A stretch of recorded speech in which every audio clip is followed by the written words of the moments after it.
Having your own style so that your photographs are recognizable by others even though they don't know that you took it is something that many professional photographers do. But does it or is it necessary for a hobbyist and an amateur and someone who's photographing for their own fun or whatever the reason is? Is the style important? Let's talk about that. Hi, it's Peter here. I was in Strasbourg last week.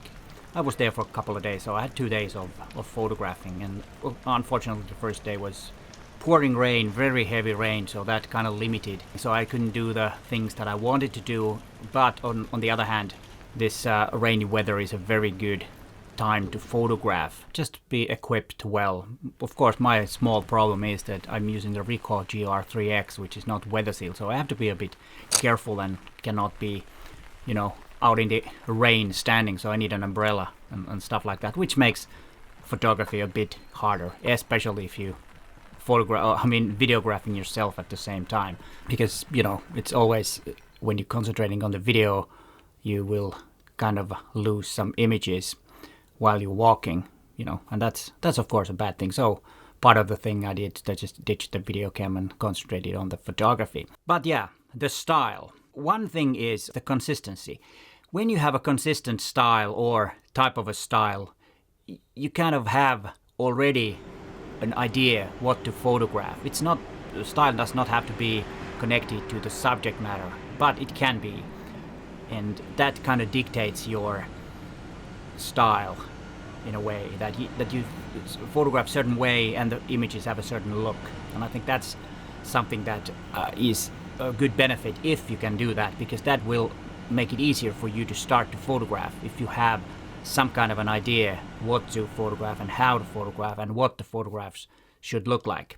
This does not mean that you have to do that every time you photograph. Like I did in Strasbourg, I had slightly different styles, and that's why I got to think about style and how important it is. But yeah, consistency, and if you can be consistent so that your photographs are recognized even without anyone knowing that it was your photograph, you immediately have an idea who took it. And that's, of course, the goal. And that's how most of the big names in photography has been famous for, is their distinguished style.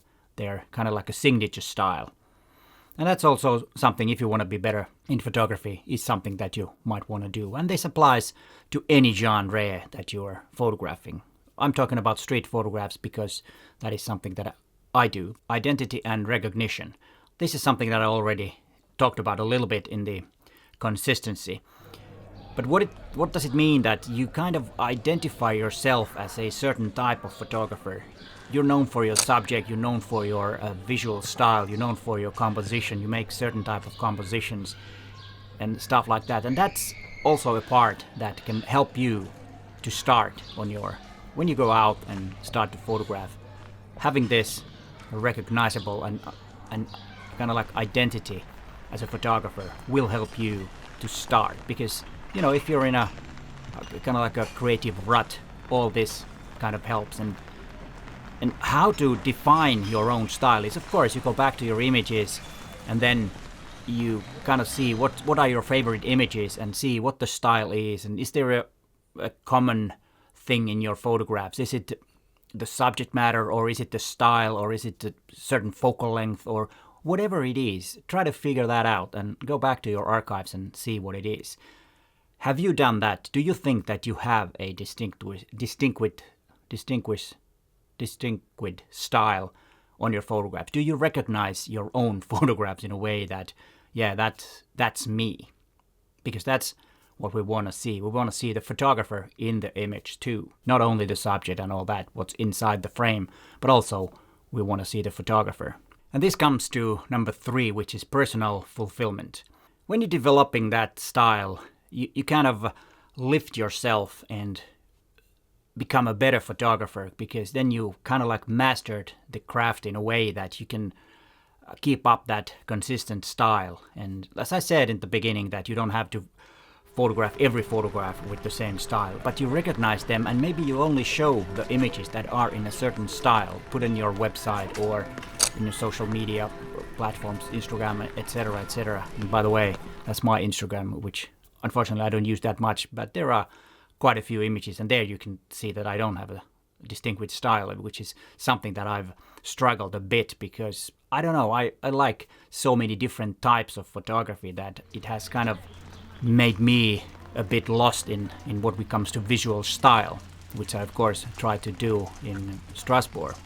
But I just wanted to photograph all kinds of stuff, and that might not be the style.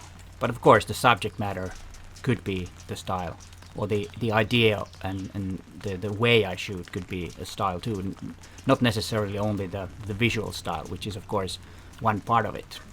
And this also comes to the next one, is differentiation and branding, and that's part of when you're targeting your audience. And of course if you photograph for your family, they are your kind of like your target audience in a way, even though, as I mentioned many times, that you photograph for yourself, not for others. And I think that's the first thing. But sometimes you have to take into account what others think, because you want to share the images with your loved ones from your trips, or take certain type of images so that they can resonate with those images too. But it doesn't mean that you have to ditch your own style. You just have to adapt a little bit and think why you're photographing. Because what I always do on my trips is I do my regular street photographs, which doesn't really tell where I am. It doesn't really matter. It's a city with certain characters, and it doesn't tell you where I'm at when I'm photographing on the streets. But then, of course, the tourist shots is a different target audience or a different purpose to the image, and that's of course what I do. Sometimes take the tourist shots as memories, because like I always said, and many times, that memories are really important when making photographs, is to record those memories where you can go back to the trips, because a general street photograph might not be something that you go back to in memories of the place. Of course it can be a memory of your act of photography, which is also important.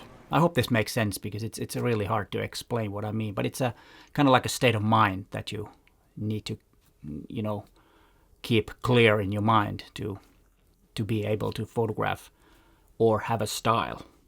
And then before we get into the last tip, there will be an extra tip after that, like always. Emotional connection. And this comes back to the couple of first ones that I said was about your own style, is the emotional connection. People resonate with your images when they know your style, and there is a connection immediately with you when they see the photograph. They see you in the photograph, and I think that's really important thing as a photographer, to be recognizable, so that the image itself kind of resonates with the viewer in a way that they connect with the photographer. They see the photographer in the image. That's always the case with professional photography too. When you have clients, they see you in the image as they see the actual subject. It might be themselves when they see, but they feel the time when they were photographed, and that kind of how the emotional connection goes with street photographs, is that people could place them there and kind of see what you saw, and they kind of live that moment with you. That's in that sense, if you can get into that, and that's when you hit the nail with your shots, then it's a banger, if people can kind of relate and be there with you. Yeah, this is getting a bit deep, but that's the things that I was thinking about when I was photographing in Strasbourg. It kind of struck me because I saw so many things. For example, this one. I started my photography here because I saw these colorful patches on the street and wanted to photograph. And it was raining, so there were too many people. So it was kind of good, because then I could isolate people on the streets. And I think I got very nice images and the classical street photographs with a bit of a cliche, but I think we need the people in them to have an anchor, to have some focusing points, and then we can look out the surroundings, or then crop tightly to have a visually interesting image. But this image doesn't feel my style. But anyways, and then it started to rain so much, I went back to the hotel room and realized that the rails on the balcony of my hotel room was pretty good framing for people on the street walking, and I spent a couple of hours, to be honest, sitting by the window and looking at people walking on the streets beneath the hotel or under the umbrella on the bridge here, and took some images. It was really hard because I can't control the people in the image or in the image, but in the how they walk and where they walk. It's really impossible to kind of like say, hey, go there and go that way. That's not. So you have to wait to get the perfect composition. I think this one has a bit of a story with the wheelchair and the other one running, and they kind of position quite well. And of course the rail and the street lamp kind of reminds me of France. That's how we see, or at least I see. That's a kind of a cliche, but it tells something about the place. And yeah, it was a good place to sit during rain. Have you found, a place from your hotel room or anywhere you're sitting, a composition that can be, repeatedly trying to get something to happen in the frame? Because that's one approach to street photographs. And this could be kind of like a style that you have something in front which makes layers to the image and kind of guides your viewer's eye to the image, and that could be a style also. Yeah, but then the extra tip, and that's artistic evolution. When you're finding or seeking your own style is of course you evolve and get better because you start experimenting different things and finding out different things. And that's why don't get stuck into a one style at the beginning. If you start to aiming for your own distinguished this is a hard word, distinguished style, so that your images will be recognized without knowing you photographed them. And that's of course something that I've already talked about. But that evolves and makes you think, and when you start thinking as a whole, your photography, that will kind of make you better because you start evolving a style. And here are some more videos about street photography. But hey, thanks for watching, and bye for now.